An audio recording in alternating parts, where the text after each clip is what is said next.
The working uniform. The Navy's own lab held it to a flame, watched it burn until nothing was left, and no one in the Navy was surprised. October 2012. A clothing lab outside Boston. A researcher clamps a strip of the uniform over a burner. 12 seconds of flame. More than a minute after the flame is gone, the strip is still burning. The nylon melts. It drips. It does not stop until the whole strip is gone. Standard issue across the fleet. Worn at sea. No recall followed. No changed guidance. The man who put the burn footage online was the Navy's own spokesman, and he said it straight into the camera. We knew this, and hopefully you knew this. This is that story. A flammability rule, deleted from the Navy's own rulebook in 1996, 16 years before the lab lit the match. The day the United States Navy banned its own working uniform from the sea. And a camouflage, designed to hide paint stains instead of sailors, that ended up doing what the fire never could, killing the uniform for good. 1996. The United States Navy opened its own rulebook and crossed out the one line that could have stopped everything you just watched. The line said the fleet's working uniforms had to resist flame. That rule had a price tag. Flame-resistant fabric costs more, wears out faster, and gets replaced on a schedule. Crossing it out saved the Navy about $12 million. There was no press conference. Rules do not die in public. They die in revision tables and updated instructions, one clause quietly absent from the next edition. 16 years would pass before anyone outside the building noticed this one was gone. Among the people who never got the memo, a serving Navy captain who would eventually find out from his morning newspaper. He arrives later in this story, furious. Remember that number. It comes back. From that year on, fire protection belonged to job titles. Damage control crews kept their flame-resistant gear. Firefighters kept theirs. Flight deck crews kept theirs. Everyone else, the sailor at a workbench, the sailor in a passageway, the sailor asleep 30 feet from a fuel line, would wear whatever the sea bag said to wear. On the requirement sheet, the logic holds. A destroyer is not a burning building. Most sailors never fight a fire, and $12 million buys spare parts, training days, steaming hours. The rule looked like fat, and the Navy was trimming. Nobody was designing a new uniform yet. That is the point. When the design finally came, the safety floor it would have had to clear was already gone. 2003. The Navy's second-in-command orders a study with a name only a committee could love, Task Force Uniform. The mission was real enough. The fleet's closet was a mess, a different working rig for different ranks and jobs, and the Navy wanted one uniform for everybody. Fewer things to buy, fewer things to stock. One look for the whole fleet, from a seaman recruit to an admiral. October 2004. Aboard the USS Iwo Jima, the Navy unveils the prototype. Blue and gray digital camouflage, cut like the battle dress the Army and Marines wore. Wear tests follow for 6 months. 2005. Navy officials assure the press the new uniform meets fire retardant standards, that it can help resist a certain degree of intense heat without causing injury. Hold on to that sentence. A laboratory is going to read it back. Early 2006, Admiral Michael Mullen, the Chief of Naval Operations, picks the blue pixelated pattern himself. The official reason is the best part. The colors match shipboard paint. The uniform is not there to hide sailors from an enemy. It is there to hide paint smears and work stains from an inspection. A camouflage pattern for people who live on a gray ship in a blue ocean is funny until you hear that logic. Then it is just an institution being honest about what it wanted. A uniform that stays presentable. Presentable was a requirement. Flame-resistant was not. The fabric told the same story. Ripstop, 50-50 nylon and cotton. Half of the new uniform was a plastic. Anyone who has stood too close to a campfire in a rain jacket knows what plastic does near flame. It does not char and stop, it melts. The blend was not malice. Nylon is why a work uniform shrugs off rips and holds its color through 100 washes. Cotton is why it breathes. 50-50 is a sensible answer to every question except one. And that one had vanished from the book back in 1996. There was no rule left to say it could not. Late 2008, the fielding begins. By late 2010, the blue digital uniform has replaced most of the working uniforms in the fleet. About $120 a set, boots not included. Sailors take one look at the color and name it. Blueberries, Camouflage. The names were mockery with a shrug in them. Sailors painted in the new uniform, ground rust in it, hauled lines in it, stood watch in it. And, in fairness, it did what it was designed to do. The stains vanished into the pattern. On the pier, in the photos, the fleet looked sharp. The same year the fielding finished, a small alarm went off. 2010. The Navy pulled a blue cotton poly t-shirt from sale over melting concerns. A shirt flagged for the exact failure mode built into the uniform it was worn under. The shirt came off the shelves. The uniform stayed. It had 2 more years to go before anyone held it to a flame. Fire at sea is a different animal than fire on land. On land, a fire means somewhere to run. At sea, there is no street. The building is also the lifeboat. A ship is a steel box packed with the things fire loves: fuel, oil, paint, pressurized oxygen, and a limited number of directions to walk away in. Sailors do not evacuate a burning ship. They turn around and fight it, which is why the Navy trains every one of them to do exactly that, and why the people whose full-time job is fire, the damage control crews, the firefighters, the flight deck, kept their flame-resistant clothing even after 1996. The Navy's own org chart admits what fire at sea is, which brings us to a clothing lab in Natick, Massachusetts, the Navy Clothing and Textile Research Facility, the people who test what sailors wear. October 15, 2012. Somebody at the lab decides to try something the requirements never asked for. No program office ordered it. The Navy's own spokesman would later call it an impromptu test. A researcher takes a strip of the blue working uniform, 3 inches wide, 12 inches long, clamps it in place,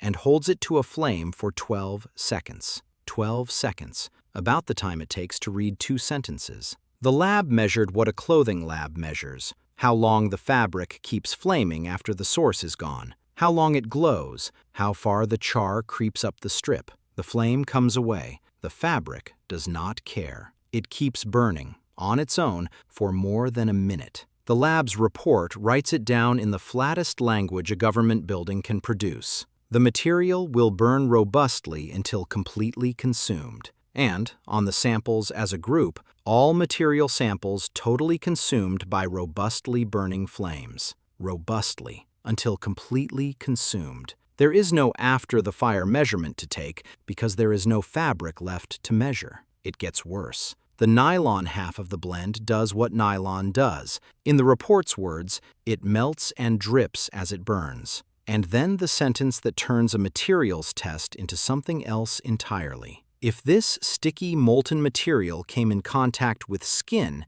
it would contribute to increased burn injury. The lab ran the same test on the Army's flame-resistant combat uniform and the Marines. Those charred 3 to 4 inches and went out. No melting, no drips. The samples sat there, scorched and intact, next to the spot where the Navy's uniform used to be. The report's bottom line recommended against using the fabric anywhere a flame or thermal threat existed. The working uniform of the United States Navy, judged by the Navy's own laboratory, was not recommended for the environment it was issued for. Run the test in your head once, not in a lab. You are wearing a shirt that is half plastic. A sleeve catches a flash of flame. Going out is not on the fabric's list of options. It keeps burning after the flame that lit it is gone, and it does not stop at burning. Now put that shirt in the steel box, at sea, where the drill is to turn around and walk toward the fire.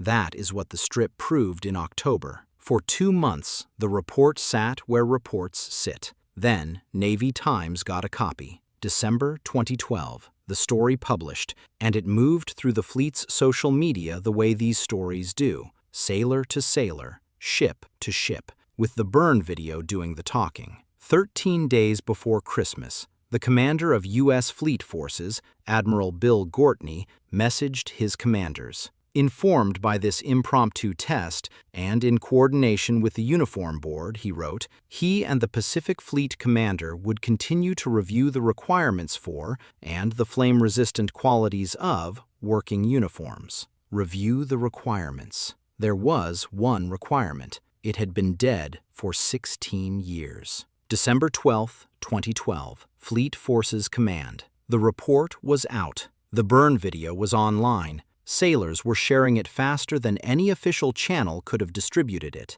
The Navy's answer came in 3 moves. Each one revealed more than the one before. Move 1, the shrug. The man who published the test results was not a journalist. He was Rear Admiral John Kirby, the Navy's Chief of Information. The Navy's own spokesman posted the burn findings and the video on the Navy's own blog and wrote this. Up front, we need to acknowledge that since 1996, there has not been a fleet requirement to have flame-resistant working uniforms for all hands. Then he said it on camera. The uniform Type 1, Navy Type 1, is not flame-resistant. Now, we knew this, and hopefully you knew this. We knew this, and hopefully you knew this. Vice Admiral Scott Van Buskirk, who ran Navy Personnel Command, backed him up. Well, we've known that these uniforms were not flame-resistant for some time. Not a leak, not a scandal dragged into daylight. The institution walked to the microphone and filed its own confession as a press release. The strategy was honesty about the fact and total silence on the question the fact raises. Yes, it burns. Yes, we knew. Next question. Move 2, the reassurance. Kirby again. We believe, based on the current fleet requirements, that the uniform remains adequate to service on ships at sea, and we still consider the safety of our sailors to be a paramount concern of ours. Read those 2 sentences together. The uniform is adequate based on the current fleet requirements. The current fleet requirements were the ones with the flammability rule crossed out. The uniform passed the test because the test had been deleted. On paper, nothing was wrong, because the paper had no rule left to break, on paper. And when the question of change came up, Kirby closed the door. There's been no requirements since 1996, as a matter of fact. Right now, there's no change to the fleet requirement for the working uniform at sea. The rule that had been deleted would stay deleted. In the fleet, it read differently. 7 years earlier, officials had told the press this uniform met fire retardant standards. Now, the Navy's own lab had watched it burn to nothing, and the official answer was that no rule required otherwise. 2 months passed after the test. No recall, no new firefighting guidance, nothing in a sailor's morning changed. Captain Joel Rothschild, a Navy captain, learned about the fabric from the news coverage like everybody else. I had no idea that the uniform was so dangerous in a fire, he wrote, and then, quite frankly, I am extremely disappointed in Navy leadership. A captain, finding out from the newspaper what his own service had known since the 90s. The March coverage ran wide. Military Times published 3 stories in a single day: the burn report, the vanished rule, and a headline built on one word from a textile expert: shocked. Move 3, the price tag. When the question finally came, why not just make the working uniform flame-resistant, a number appeared in the reporting. Phasing in flame-resistant uniforms across the fleet would run about $20 million a year. There it is, the other half of the 1996 arithmetic. $12 million saved by deleting the rule, $20 million a year to put it back. The longer the rule stayed dead, the more expensive resurrection looked. Christina Biaghetti had a sharper comparison. She was a former chief electronics technician, and after she left the Navy, she took a job at a civilian power plant. When I separated and got a job at a power plant, she said, they made it perfectly clear that I was only to wear 100% cotton. A power plant in the civilian world had a stricter clothing rule than the United States Navy. By March, Congress was reading the same coverage. Representative Randy Forbes, chairman of the Sea Power Subcommittee, the House Armed Services Committee is reviewing this issue to ensure that our sailors have the right tools. 3 moves in, one actor in this story had asked the fabric instead of the file, and it was a lab nobody had ordered to ask. March 2013, the House Armed Services Committee. 2 months later, the Navy moved. May 2013, the Navy announced a plan: flame-resistant coveralls for shipboard wear. Not a new uniform, a second layer of clothing to wear instead of the uniform, because of the uniform. The tech press summed up the logic in a headline the Navy could never scrub. Navy work uniforms burn like paper, so sailors will get new ones. Burn like paper. The phrase stuck to the Blueberries for the rest of their service life. Then, the Secretary of the Navy himself started swinging at it. June 2013. Ray Mabus, the Navy's top civilian, in public. The Navy Blueberries, I don't know what the name is, that's what sailors call them, the great camouflage it gives is if you fall overboard. Sit with who said that. Not a comment section, not a rival service. The Secretary of the Navy, describing his own working uniform as camouflage for drowning. October 2013. The order came down as a joint message from the Navy's 2 biggest fleet commands, Admiral Bill Gortney at Fleet Forces and Admiral Harry Harris at Pacific Fleet. Every sailor assigned to a ship would receive flame-resistant coveralls. We made the decision to supply flame-resistant coveralls to all sailors assigned to ships as an added safety precaution, Gortney said. The message pointed straight at the evidence. Given what has been learned through the Organizational Clothing Working Group analysis and the Type 1 burn test, we are striving to make shipboard environments safer. And the blue uniform itself? No longer authorized for wear while underway. The exception list is the punchline. Special events like manning the rails or ceremonies at anchor. Think about the shape of that. The Navy's standard working uniform, banned from work. Legal at the pier. Legal in a ceremony, not legal at sea, where the working happens. The uniform designed for ships was now, on ships, a costume. For the sailor, it meant a wardrobe with a plot twist. Wear the Blueberries to walk aboard, stow them, pull on the coveralls to actually sail. The uniform came out again for one job: standing at the rail, looking sharp, going nowhere. December 2013. The coveralls started flowing to the fleet, deploying ships first. 230,000 coveralls, or, in the fleet's paperwork, the flame-resistant variant, the FRV, $52 each, 2 per sailor. 100% cotton, treated to resist flame, expected to last 18 to 24 months. Full distribution targeted for October 2014. The joint message promised significant protection from flame and flash fire when worn properly, and committed the fleet to always improving safety. Note that wear life, 18 to 24 months, meant the coveralls were not a purchase. They were a subscription, renewed for as long as the uniform underneath could not be trusted near a flame. Total program cost? $12 million.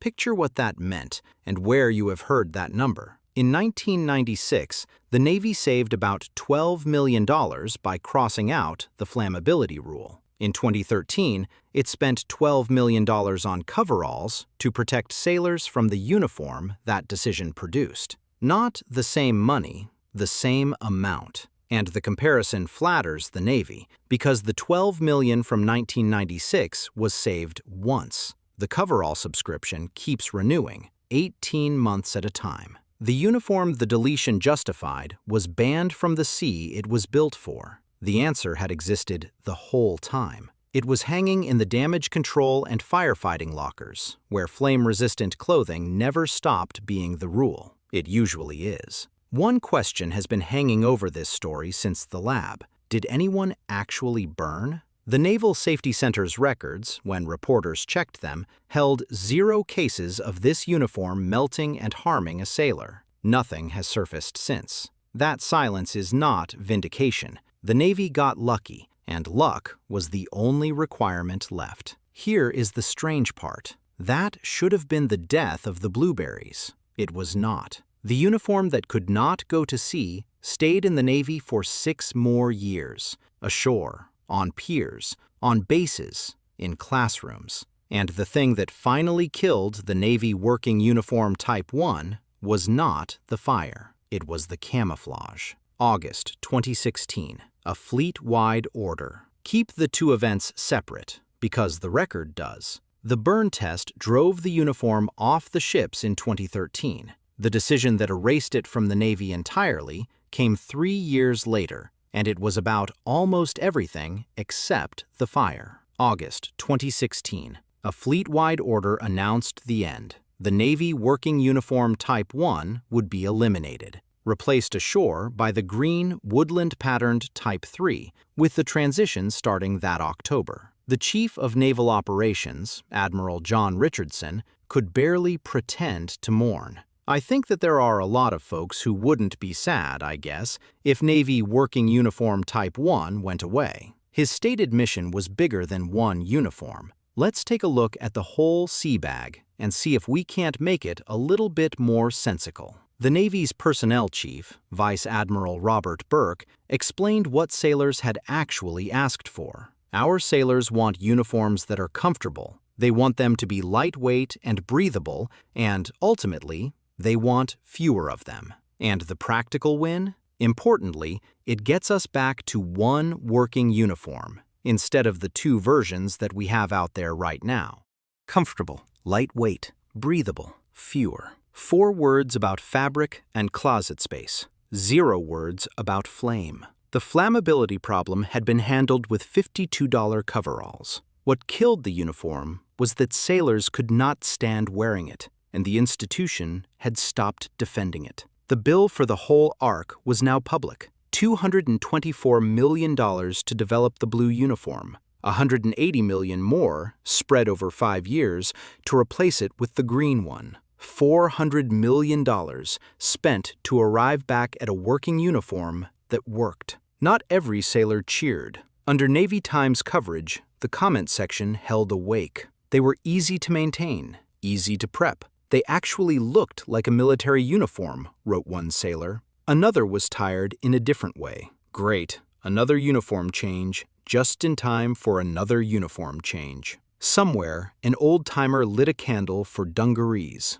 Cotton, easy to maintain, cheap to make. October 1st, 2017. New recruits started receiving the green Type 3. Production of the Blueberries ended. October 1st, 2019. The Navy Working Uniform Type 1 was gone, fully retired, 11 years after it entered the fleet. Navy Times ran the send-off the whole fleet had been drafting in its head for a decade. Good riddance, Blueberries. 11 years. 2 separate death warrants. One signed by a burn test, valid only at sea. One signed by sailor complaints and a camouflage joke, valid everywhere. The fire made the uniform unwearable where it mattered most, and the Navy answered with coveralls. The camouflage made it unloved everywhere else, and that is what actually killed it. And the camouflage did conceal something in the end, not sailors. It spent a decade hiding a materials decision in plain sight.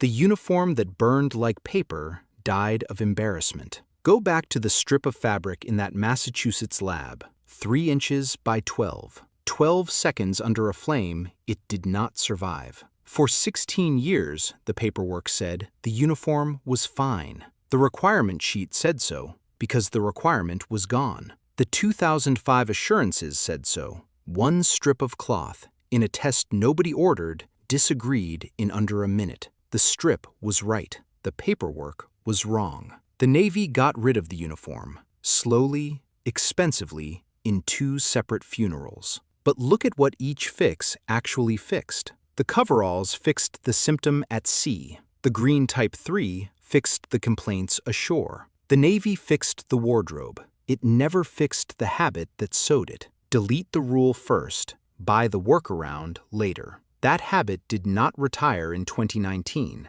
It does not wear a uniform. It sits in budget meetings, weighing line items against sailors, and it looks like a smart trade every single time. Because the sailor asleep 30 feet from a fuel line is not a line item. The people in this story kept telling us that, each in their own dialect. A captain who learned about his own uniform from a newspaper. An electrician whose civilian power plant outruled the Pentagon on cotton. A spokesman who said, "We knew," as if knowing were the defense instead of the charge. Same fleet, same fires waiting in the fuel lines and the paint lockers. Same arithmetic, running in some requirements office right now, deciding which rule is fat. The Blueberries are gone. The Reflex that approved them is still in uniform. The pattern is not confined to uniforms. The Army lost to $5 Levi jeans. The Navy lost to a $30 Casio from a gas station.